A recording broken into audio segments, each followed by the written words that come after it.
Hi Bill, welcome to Florida. Thanks, it's great to be here.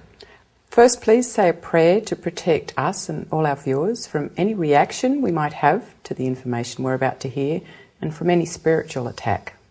Okay, sure. Abba, Father, we come to you right now and we ask your protection over us and over anybody who might be watching this video. We pray that you would protect us from any kind of danger, any kind of attack. We pray also that the spirit of truth would prevail through all of this. We also ask that no one would be triggered by anything that is being said here, but rather that the spirit of peace would come through. And we just ask for all attacks of the enemy to be bound right now in the name of Yeshua HaMoshiach, Jesus Christ. And in his name we pray. Amen. Amen. Before we go into any detail, what's the chronological order of all the groups and practices you did? Well, basically, to start out with, I was raised Catholic, Catholic grade school, high school, the whole bit. Went to a Catholic college. While I was there, I was introduced to the occult and witchcraft by some of my professors and fellow students. I got into white witchcraft while I was in college, became a witch priest before I graduated. And then, once I was out in the world, I met my wife. We became a high priest and high priestess together and started covens up and down Lake Michigan and also in Iowa. Then we basically went on and got involved in ceremonial magic. And I got involved originally in Freemasonry, went through the degrees, became a Master Mason. And at that point, more or less at the same time, I also got involved with the Church of Satan for reasons that we'll probably explore later on. Then I got involved in higher levels of Masonry. It's called esoteric Masonry. And at that point, I had to sell my soul to the devil. Then finally, as we were kind of going down, circling the drain, so to speak, spiritually, because hardcore Satanism, black magic, and all of that, I was also, at a certain point, I had to go through an initiatory experience and become involved with vampirism. And then at that point, where I was really at the deepest, darkest part of my life, a lady had sent a check. I'd sent a check rather to Church of Satan, and the lady had sent the check back to me, canceled check. And apparently she was a Christian bank officer out there in San Francisco. But it's because she'd written on the check, "I'll be praying for you in the name of Jesus." And that started a cascade of events, which first of all bounced me into the Mormon church for 5 years, which I thought at the time was a Christian church. But then the Almighty used Mormonism to help me come to a saving knowledge of the true gospel, the true Jesus Christ, Yeshua. And at that point, I got born again, and that was in 1984. So that's the short version. Wow. Okay, thank you. Yes. Did anything happen in your childhood to influence you to go in a certain direction? Well, I had really good parents, no issues there, but I had some experiences, probably the most prominent one of which was, like most kids in my age, I was born in 1949, we went out trick-or-treating every year, and that was a big fun thing to do, and nothing really was thought of it as being bad. And one year I was out, I was probably 8 or 9 years old, and I was walking down the street with my buddy, trick-or-treating from door to door, and all of a sudden I just felt like looking up in the sky because it was a beautiful October night. And as I looked up in the sky, it seemed like instead of the stars being there, the sky was utterly black, and gradually emerging from the blackness were these thousands of leathery creatures. It looked kind of like, if you've ever been inside of a cave that was full of bats, that's what it looked like. And all these things had little ruby red eyes just blazed out at me. And I'm standing down here on the sidewalk, and I just felt this thrill of evil go through me, like their eyes pierced my very soul. And then my friend who'd kept on walking, he says, "Hey, Bill, what's going on? Come on, wanted to get more candy." And I looked at him, and I looked back up in the sky. It was a normal evening sky again. But I think at that moment I was touched by the spirit of evil. And from that time on, I began to get more and more. I became fascinated with like haunted houses and ESP and UFOs and all these kind of things, which in those days were very fringe and very weird, but I was really interested in them. And that kind of started everything up. Wow. Do you have any idea why you had that experience and lots of other people haven't had an experience like that? Well, I mean, I can only speculate, but I think part of it was, as I said, in those days, nobody really thought of it being an issue to go out and, you know, so to speak, celebrate an occult holiday like that. My parents didn't pray over me. They didn't, you know, say, oh, you know, bless you or anything. They just sent me out. And I think I was basically walking around in a basically spiritually naked state. You know, I had no protection.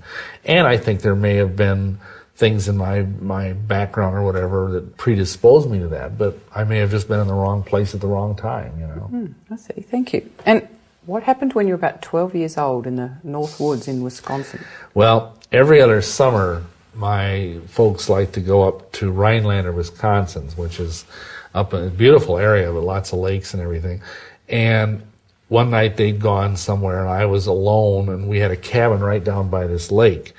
And it was a beautiful night again. And I was just sitting out on the dock enjoying the night. And all of a sudden, it was the strangest thing. First of all, I heard this wind, like a mighty wind, but the trees didn't move. And then that ceased. And then the trees started to move and sway back and forth pretty violently, but there was no wind. And the hair kind of stood up on the back of my neck at that point, because this is really strange. And all of a sudden I saw this blackness rise over the horizon. I could see all the way across the lake. And it was like this vast head came up that blotted out the stars. And it rose and rose, and finally I could see that it was a giant human body that literally bestrode the vault of the heavens. And everything stopped. I mean, all the night creatures stopped. I mean, you could hear no frogs, no crickets, no nothing. And I could see these legs go right over me. And then the other leg went, and for a moment you could not even see the stars in the sky. And then as soon as the second leg, so to speak, passed out of sight, and I kind of tried to watch, but there was a kind of a hillock behind me and trees, and so it basically was out of my sight. And at that moment, everything returned to normal, except my heart was just pounding, and I couldn't even imagine what I had seen. I was only 12 years old, and it was like this great, awesome, dark thing.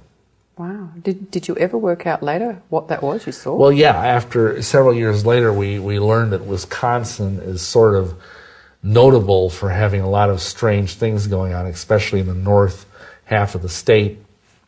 And there's what's called a great old one, who's called Ithaqua, or the Windwalker, the Wendigo. And I believe that I was blessed with having a visit from him that night. Wow. Did anything ever happen to you while you were a teenager to get you interested in the occult? Well, that probably was the big thing. As I said, I started getting intrigued by things like, you know, haunted houses, and when we'd go on vacation, trips around the country, I'd always make my dad take side trips to places where I knew there was a haunted house.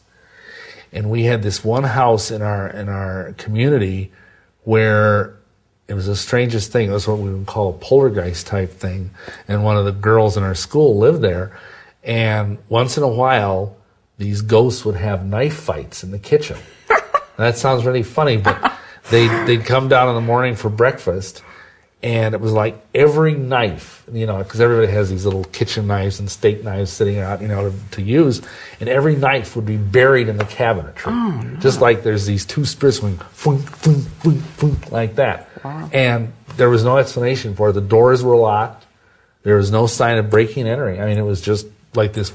And I kept getting exposed to these weird little things. I mean, nothing really spectacular. I suppose some people think having a knife fight by invisible ghosts in your kitchen was pretty spectacular, but it just was kind of a cumulative thing I got. And you see, that's the interesting thing, is that the great Christian writer C.S. Lewis has said that the occult awakens within you a spiritual kind of lust that's very akin to physical lust. And once you're exposed to it, once that's awakened, it like creates this itch for more and more.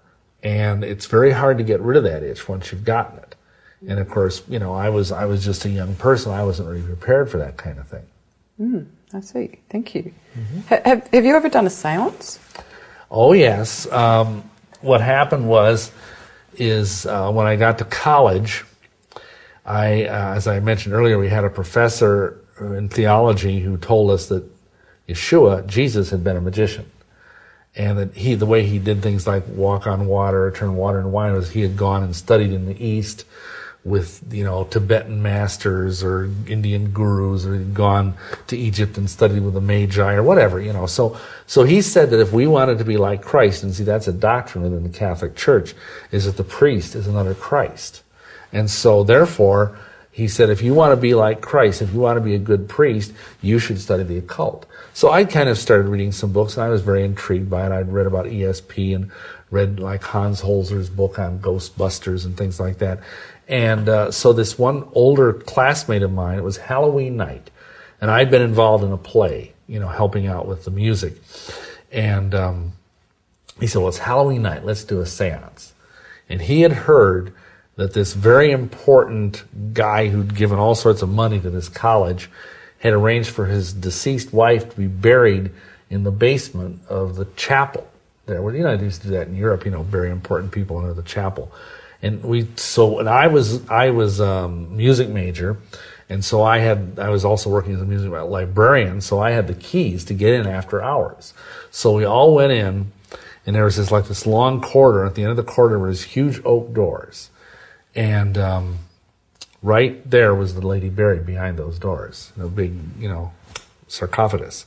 And so we all sat down cross-legged on the floor, and we held our hands. I won't say the lady's name, but we called out her name. Come and visit us, the usual hokey adolescent thing. But the interesting was, and here's the weird thing, is that it was utterly black in this room because it was a basement. Mm. And once we turned off the light, you could not see your hand in front of your face. And we were sitting along this wall in kind of an oval. None of us were near the door. The doors to the tomb. And after about 2 or 3 minutes of this guy, caterwauling and trying to make the person appear, nothing ever appeared, but all of a sudden the doors started to rattle. Like this, boom, boom, boom, boom, boom, kind of like someone was on the other side of the doors trying to get out. And every one of us just lost it. We just ran out of that room as fast as, like the devil was after us, which of course in a sense he was. And that was the beginning of a story I probably don't have time to go into on this thing, but where because we raised, so to speak, that ghost, it hung around there and haunted the place for like 2 years and scared the living daylights out of people. And it would do things like play the piano, and then we'd open the practice room door and there'd be no pianist in the room. Or it would actually throw people around. It would beat people up. It would cause music to appear on recording tapes unbidden. All kinds of weird stuff. So yeah, I had my share of that. Wow, thanks. We have got a bit of extra time. What's that story you said that you'd like to tell? Basically, as I mentioned most of it, but the interesting thing is that at one point in our part of the country, which is Iowa, we have a lot of tornadoes and stuff happening, and because of my position of responsibility as I was called a band librarian, I was kind of supposed to watch over the music department. And one night we had a tornado warning. A tornado came nearby and knocked out all the power in Dubuque. And so the dean of men called me in and said, you go down there and watch the doors of the music department so nobody breaks in and vandalizes something or whatever. So I went down there with my buddy, and we stood there, and all of a sudden we heard this organ playing inside of the music department. It was locked, and it was playing the same eerie song that we'd come to associate that with this woman. And the dean of men came along with a flashlight after about 5 minutes of hearing this music. He says, who's in there playing that music? And we said, well, as far as we know, nobody. And he says, well, this isn't right, and I'm going to go and investigate. And we said, sir, it's an electric organ, and there's no power. And he said, I don't care, I'm going in there. So, he had his key out, and he opened the door. He had one of these big plastic flashlights, and he walked in. And as soon as he walked through the door, the flashlight detonated in his hand. It just blew up. There wasn't anything left of it. He just walked back out, locked the door, and went away. He didn't want anything to do with it. So the ultimate thing is that anybody who went into that music department, it seemed, would get beat up in some way or have some violent thing happen to them. And it even happened to me once. One time, I was in there after dark, and I was doing some business for the college, and I left and turned all the lights off, went back in to get something I'd forgotten. and I felt something grab me on my ankle, like actually on my calf, my left calf, that just was like a searing red-hot hand. And it was blinding pain all up and down my leg. And the funny thing was when I got home, there was actually like a first-degree burn there in the shape of a human hand, woman's hand. And for years, my wife will confirm this, no hair would grow on that area. You know, men have hair on their leg. Wow. So anyway, it was really strange. And so finally we decided we got to do something. We started this. Unfortunately, the guy that had run the original seance had graduated. So by this time, I kind of read up on the occult. And I got this book called The Greater Key of Solomon, which is a not black magic, it's really white magic grimoire. And it had an exorcism ritual in there. And so I thought, well, okay, I'm going to go do this. And I went in and a friend taught me how to use a credit card to slip the lock. So I went into the music department and I slipped the lock on the tomb. And this was so strange because all my friends, in fact, like 20 or 30 people on the campus were all waiting for Bill Schnoebelen to get creamed. Because I was actually walking into the tomb, at night, in the dark. It was like, we didn't know what was going to happen. And so I went up and I stood on the tomb, because it was like about 2 feet off the ground, big marble slab. And I read this ritual of exorcism. And, it was weird because it had all these Jewish names, and you were commanding the spirits to leave in the name of Adonai, in the name of Agala, in the name of Tetragrammaton, or whatever. And nothing happened. Absolutely nothing. And they were all my friends were disappointed. They thought they were getting some fireworks. But the funny thing was, after I did that, nothing else ever happened in that school. Good. Well, but the problem was, that taught me a false lesson.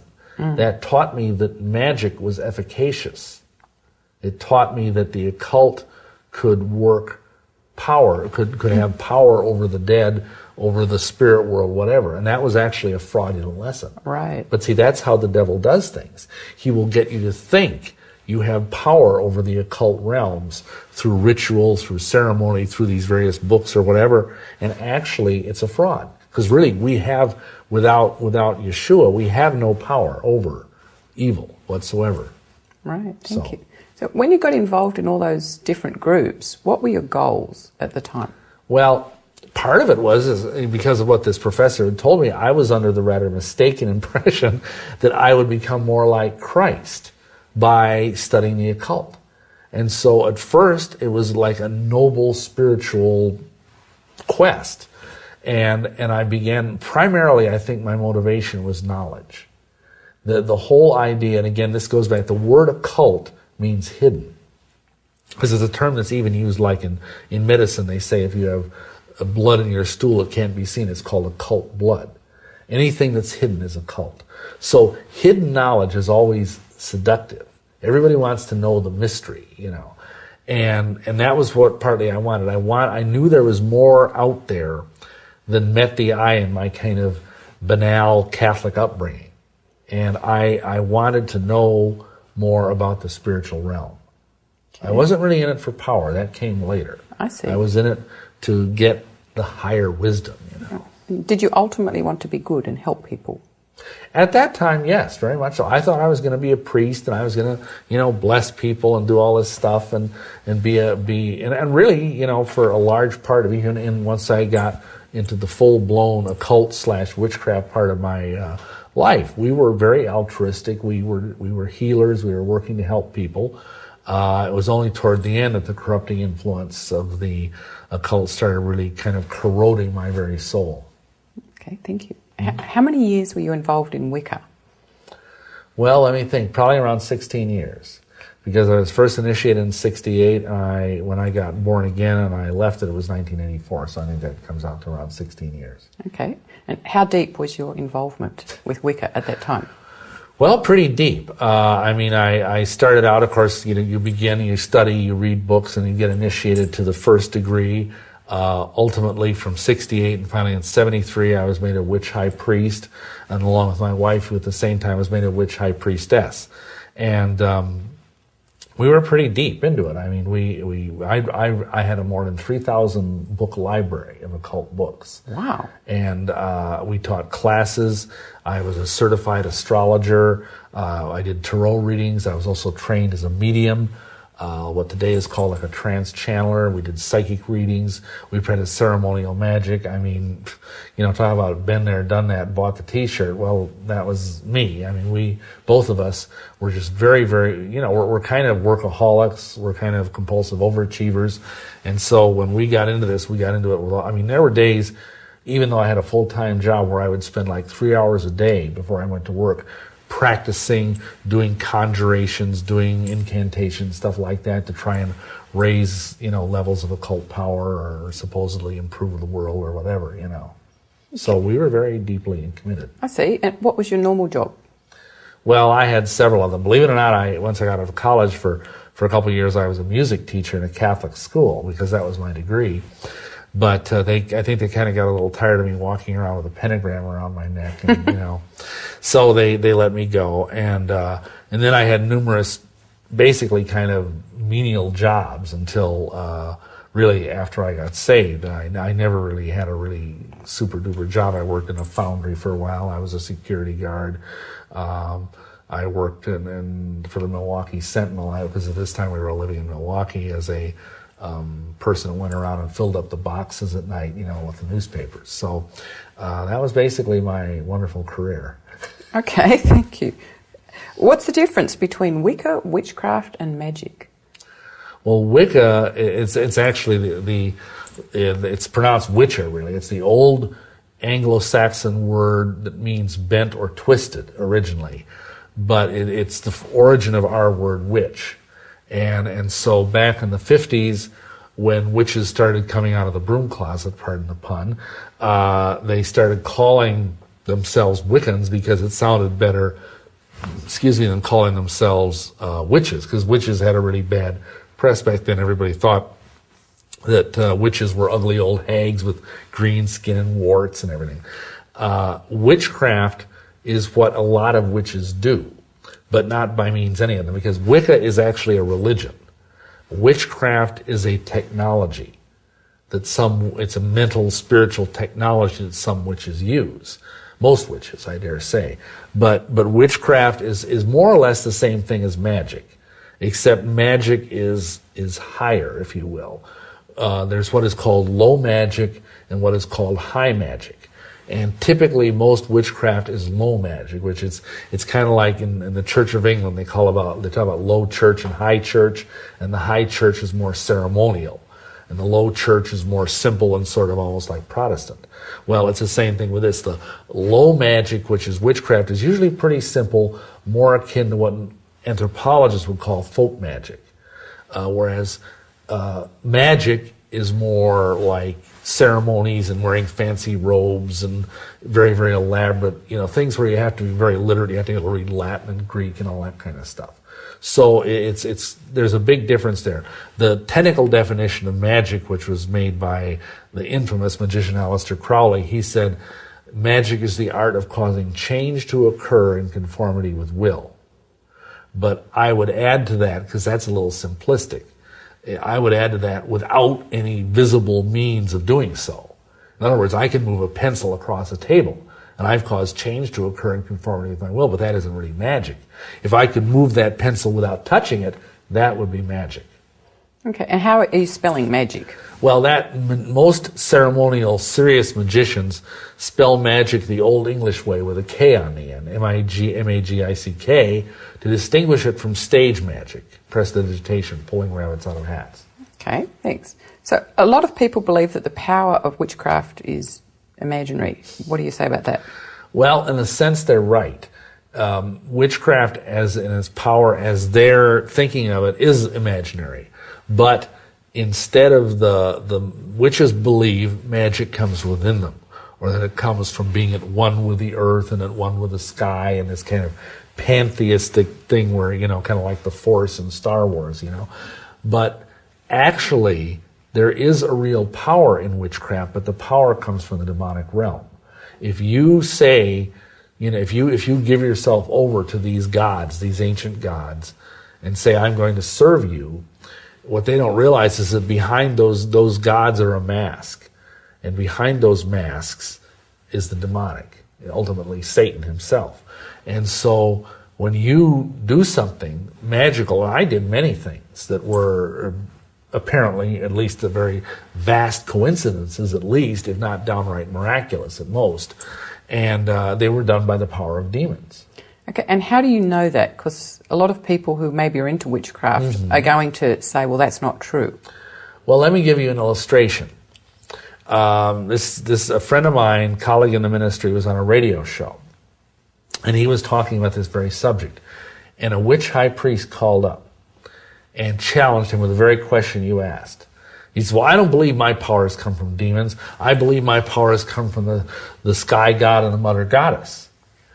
And my friend said, okay, here's what I'm going to do. I'm going to pray right now in the name of Yeshua, Jesus Christ, that all the demons in you that give you the power to do these things will be bound for 1 week until you come to your senses. And he prayed that prayer right over the air, and the guy just got mad and hung up. 2 or 3 days later, the guy called the show. He wasn't even on, my friend wasn't even there, and the guy was frantic because he had nowhere else to call, and he says, I don't have my occult power anymore. It's been gone from the very day you prayed that prayer, or the other fellow did. Oh. And he said, I want it, because he was into power. And he said, obviously, your God has more power than my God. And I want that power. Now, that's not the best reason to become a Christian. But, it was a start. And that guy ended up getting saved. And he was one of the most prominent witch high priests in the greater Seattle area. Wow, great story. So that kind of illustrates the point. And I could tell you several other stories of a similar nature. Okay, tell us one more. Well, okay. This is on a slightly different tack, but I'm sure many people know about the almost supernatural powers that supposedly are possessed by high-level kung fu masters.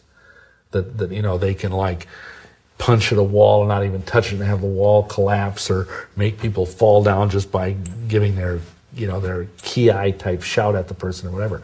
Well, one time, another colleague of mine who's a minister in Wyoming, his meeting was disrupted by this local guy who was this really high-level, Shaolin master. And he came in and he challenged the guy right there on the spot and wanted to fight him. He says, you claim you worship this great mighty God. Well, take me on. So the guy just prayed in the name of Yeshua, and he said, you will not be able to move until I allow you to, by the power of the blood of Yeshua.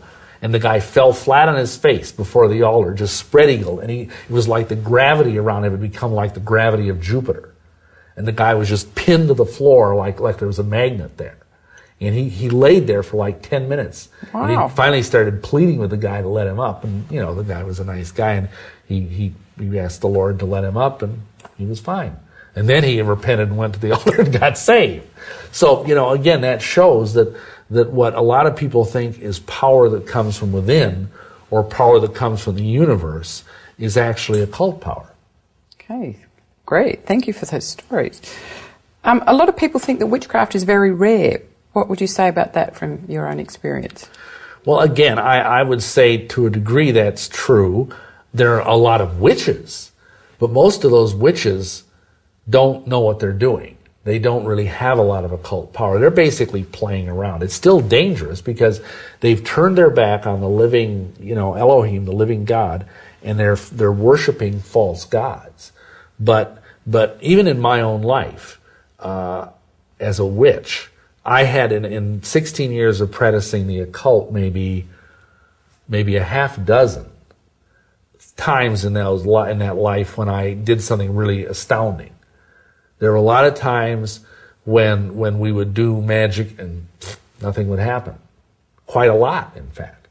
But every now and then the devil would throw us a bone. And we remember years ago we had seen this movie, Little Big Man, with Dustin Hoffman. And there's this old Native American Indian chief in it. And he was supposed to go up on top of a mountain and die and do magic so he would die. And nothing happened. And he walked down the mountain and said, sometimes the magic works and sometimes it doesn't. And so that became kind of our tagline. Oh, well, sometimes the magic works, sometimes it doesn't. So it's not like there are all these witches running around doing all these wonderful, miraculous things. It's a comparative rarity. But there are literally tens of thousands of witches in America, probably hundreds of thousands by now. It was very rare when we got into it back in the late 60s. But now, I mean, you can go to any occult bookstore or even any regular bookstore and find 25, 30 books on how to be a witch. Wow. Thank you. Would you please share us the story about the man who got attacked by a demon in his garage when he tried to call him up? Well, this is ceremonial magic now, which is like high art, high church, high theater. But the idea is you lay down this special circle on the floor with chalk and sulfur and various other things, depending on what ritual you're doing. And then you stay in the circle as the magician, and you outside the circle, you set up this what's called a triangle of manifestation on the floor, and you call up some powerful demon spirit to come and serve you. And supposedly, as long as you're in this circle, he can't hurt you. That's the rules. And so this guy was calling up the demon, the demon that Aleister Crowley called the mighty demon, Haranzan. This is one of the mightiest and most feared of all demons on earth. And he was calling this demon up, and it took like hours and hours. These incantations and vile-smelling incense was filling this garage, and he basically turned into his ceremonial temple. And, all of a sudden the demon started to manifest. And you could see this just awful-looking thing that is indescribable. And he started to command it, because the idea is you command this demon that he will have to obey you from then on, kind of like a genie. How did the demon just appear like as a ghost in the room? Or no, what? It was like this big sort of slimy tentacle, amorphous, really not easy to describe, very, very pustulant and tentacles and slithery and, not at all anthropomorphic, And he was exerting his force on this demon, and the thing was reaching a crescendo. The magic circle was actually glowing. It was so powerful. And I know this is true because I'm the one who was sitting there keeping track of all this as a scribe, because every ceremonial magician has a little lowly peon flunky to write everything down. Wow. Kind of like a scribe. So this demon, how big was it? It towered to the very roof of the garage. Huh? And all of it, and it's because I was sitting in what they call a neutral triangle, so the demon didn't mess with me. And was it like solid, or could you sort of see through it? It was sort of amorphous. But see, the ideal is that the more incense you burn and the more blood you shed, the demon draws substance from this. This is what's called the material basis in ceremonial magic. So the more incense the guy burned, the more easily you could see the demon. Well, finally, just when this thing is reaching a crescendo, all of a sudden the phone rang. And the guy reached out of the circle to answer the phone, and instantly the circle vanished, and he vanished, just in a flash of sulfur. And the funny thing was, there was no phone in the room. Ooh. That's how tricky these demons can be. And I went in and I told the guy's wife, widow, and she was also into this. She was a witch and a sorceress. And she was just sort of philosophical about it, it happens. Obviously, she was very upset, but you can't call the police and say a demon kidnapped my husband and carried him into the abyss. They don't really have jurisdiction there. So that illustrates it. Even though people think this is either, fun stuff like Harry Potter, or it's like, just even not even real, it can be very real. Now, I'm not saying that happens every week, that kind of thing. It probably doesn't.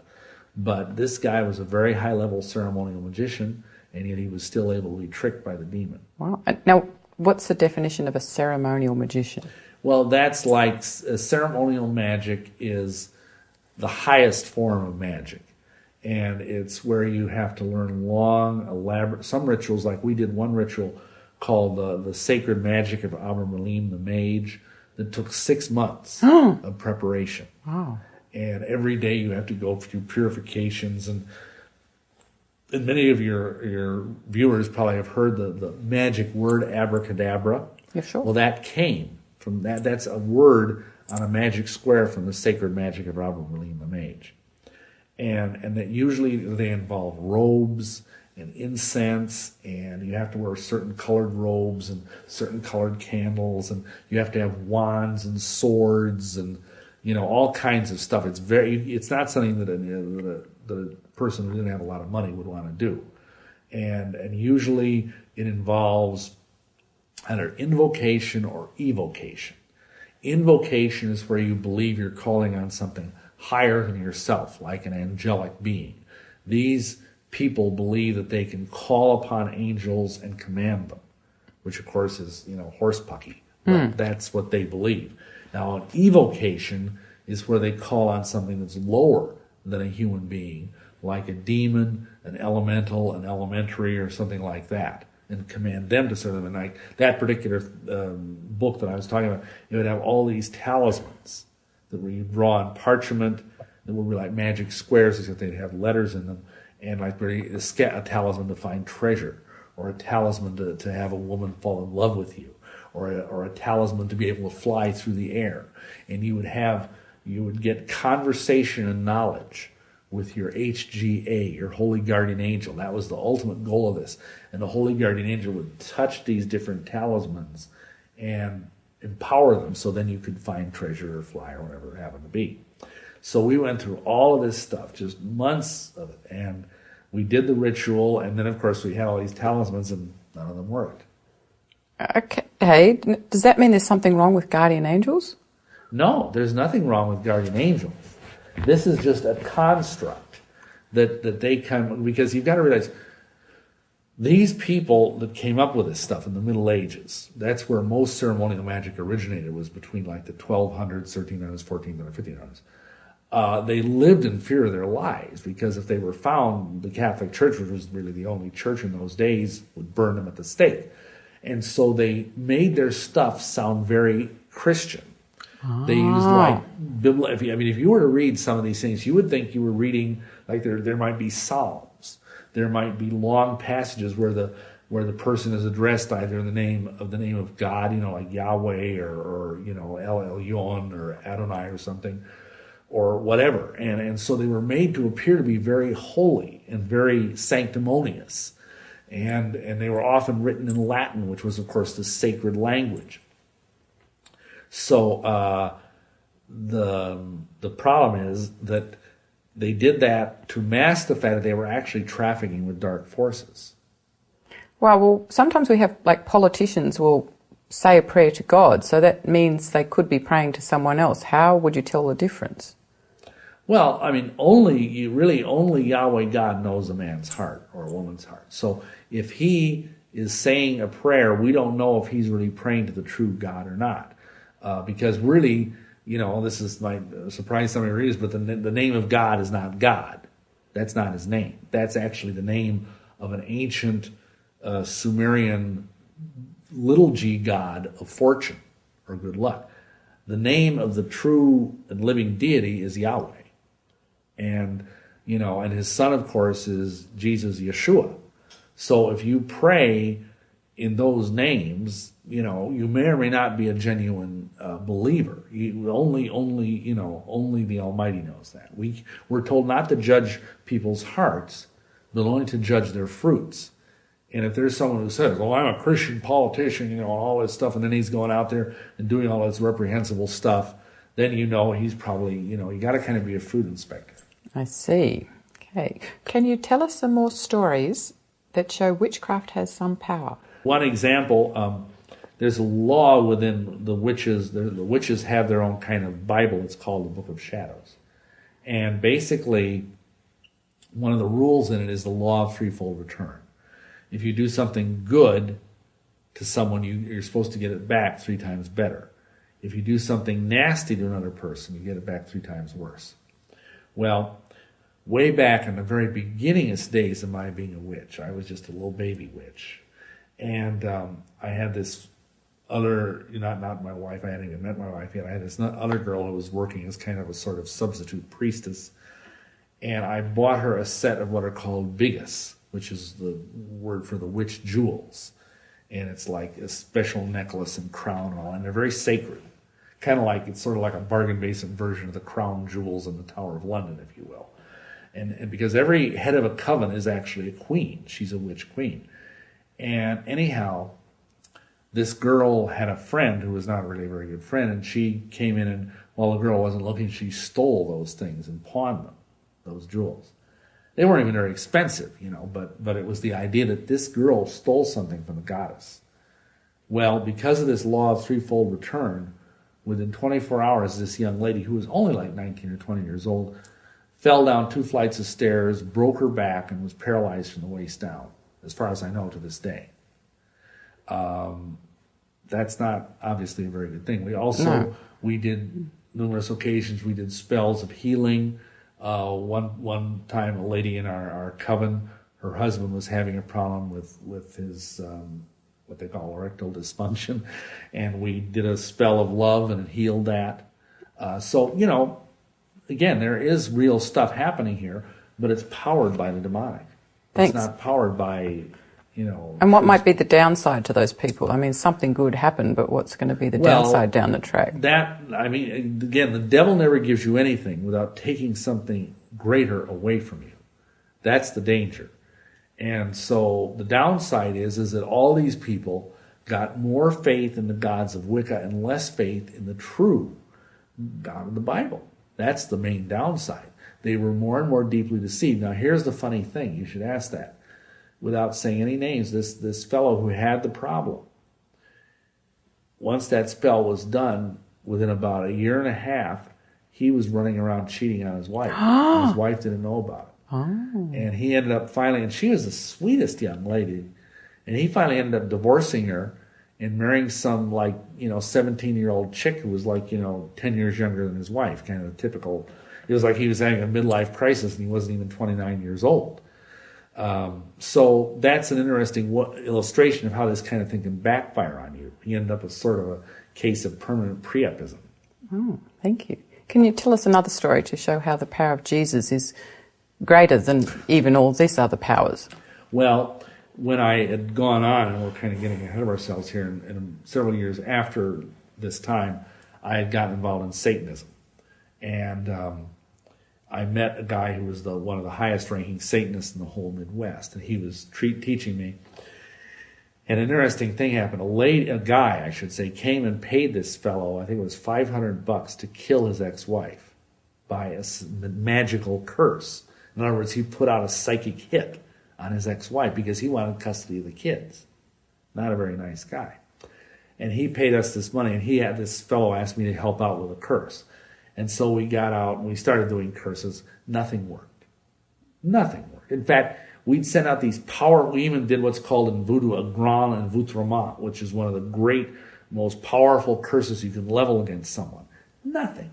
The only thing that happened is that upon numerous occasions, these demonic forces we would send out against this woman would come back and beat the tar out of us. It was like they would come back and we'd get hit with horrible things, like asthma attacks and seizures and whatever. And later on, I found out that this guy that had made the contract, he was the son of a preacher, and his wife was a Christian. Now, obviously, this guy wasn't much of a Christian, but his wife was still walking with the Lord. And she was protected by the blood. And so everything we threw at her just bounced right back. Just no matter what we did, it just did not work. And of course, since we got saved, we've got so many people mad at us. We got the Mormons mad at us, the Masons mad at us, the witches mad at us, the Satanists mad at us. We've got so many people cursing us. We have to, keep a phone book full. And yet, 99% of this stuff never gets through because we're protected. It's kind of funny. The Hebrew word for blood is dome. And I tell people, we're under the dome. Great. the force field that's around us that protects us by the power of the living God. Great. What can you say about the light, since so many people think if there's a demon or a bad thing that they'll just send it to the light and that solves all problems? Well, we were taught that as spiritualist mediums, because both my wife and I were ordained as spiritualist ministers and mediums. If you see a spirit coming, you just say, do you stand in the light? Or like you say, if it's a bad, I just send it to the light. Well, people forget that light is it's neutral. I mean, and Lucifer himself, the name means light bearer. He's called an angel of light in Paul's epistle to the Corinthians. So light in and of itself, there can be a false light. And that's the problem. I know when I went through the Luciferian initiation, maybe we're getting ahead of ourselves here, but it was like this searing, blinding light came into my brain, just like someone pouring molten light molten lava into my mind. And it blinded me. I mean, even though I had my eyes closed, the light was so bright, it was like the incandescent light of 1,000 suns. And that was my illumination. That was my enlightenment with the light of Lucifer. So I had all the light you could possibly want. I felt like my brain had a suntan by the time we were done. But I knew nothing. I was in spiritual darkness. So sometimes, the illusion of light is actually the deepest sort of darkness. And it's much more efficacious to challenge an evil spirit in the name of Yeshua, Jesus Christ, and command it to obey and to ask, do you serve the living God, Yahweh Elohim, King of the universe? And of course they have to say, no, I don't. Okay. And then you just send them on their merry way. Do they have love in witchcraft? Pardon me? Love, is that... Oh, well, yes. I mean, witches are I mean, there's an old wives' tale that says witches cannot love and they cannot cry, but that's not really true. Witches are just normal people. They're just as normal as Methodists and Baptists and Hare Krishnas and Buddhists, So they can love. They may not be able to have the kind of unselfish agape love that Christians have, but they can love. I love my wife very deeply. I love her a bazillion times more now. But, and I know many people who were, very much in love. But I will also tell you this, Wicca is very hard on marriages. We performed quite a few hand fastings, which is the name for a witch wedding, and had many people who were married even before they joined our covens, and not one of those marriages survived except ours. All of the rest of the marriages ended in divorce, which is much higher than the national average. Right. You make the comment in one of your books that a lot of people go to Wicca because they're sick of organised religion. Does Wicca have any of the problems of organised religion? Well, of course it does, because anytime you have people, you have problems. I mean, like the old joke about, I'm trying to find a perfect church, but if I found the perfect church and joined it, it wouldn't be perfect anymore because I'd be in it. There's no such thing as a perfect anything.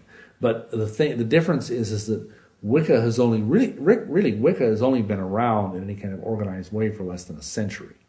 So it hasn't had as much time or as much power to mess up the way the Christian church has down through the centuries. But yeah, there was backbiting, there was fighting, there was guys cheating on their wives, and in fact we had one guy who actually tried to shoot another guy in the coven because he found out that the guy was cheating on his wife. I mean, they have all the same problems, but just on a smaller scale, because of course there aren't coven by law can only be 13 members. So you can't have like a church of 500 people. You can't have a coven of 500 people. But even in a microcosmic sense, there's still bickering and backbiting and betrayal and all the same problems. That's why many witches now are choosing to be what is called solitaires, which means they just practice entirely by themselves. And it's easy then because you have a church of one, and obviously you can get along and do whatever you want. Right. But that doesn't really solve the problem. The person is still lost. They're still on their way to hell. So what's the history of Wicca? Because I imagine a lot of people think that it's an ancient religion. Well, that's how it's billed. They call it Il Vecchio Religione, the old religion. But actually, even witches that are serious about their scholarship will admit that probably there was no such thing as the witch cult as it's now described prior to the early part of the 20th century. In fact, a lot of them will now say that probably Gerald Gardner, who was a retired British civil servant, who basically made witchcraft popular in the 1950s. See, in Britain, up until 1951, it was a crime to say you were a witch. It came under the heading of being a scam artist. And then they changed the law and they made it the Fraudulent Mediums Act. And so for the first time in the history of Britain, it was legal to say you were a witch. And so just a couple of years after that, Gerald Gardner came along and wrote a book called High Magic's Aid, which was a fictional account of a witch coven in the New Forest region of England. And that was the beginning of the modern witch cult. And really, most serious witches will tell you, you can't really find any trace. Yeah, there were witches before the 1900s, but they weren't the kind of witches that these people want to be. They were basically, either they were casting spells and cursing people and doing all sorts of weird junk, or they were herbalists, which isn't, there's nothing wrong with being an herbalist, but, you know, they were just weird old women who lived off in the woods and gathered herbs and stuff. So really, even though the PR is that witchcraft is very ancient, it might be based on a few concepts that are ancient, but there's no direct lineage. Like, you know, the Catholic Church claims they have apostolic succession back to Peter. Well, there's no such thing as that in Wicca. Wicca is basically a made-up religion. It was made up out of whole cloth in the 30s and 40s. Has it got a connection to Druidism?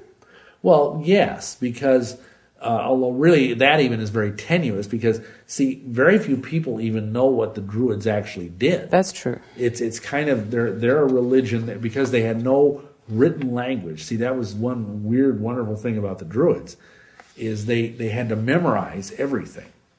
They had nothing was written down. And because of that, we have no real record except in the broadest sense of what Druids believed. And actually, Druids did not believe a lot of the things witches believe. For example, Druids did not believe in reincarnation. They believed in the immortality of the soul, but they did not believe in reincarnation. And a lot of the other, most witches believe in reincarnation. They believed in a trinity, and they did not believe in a goddess.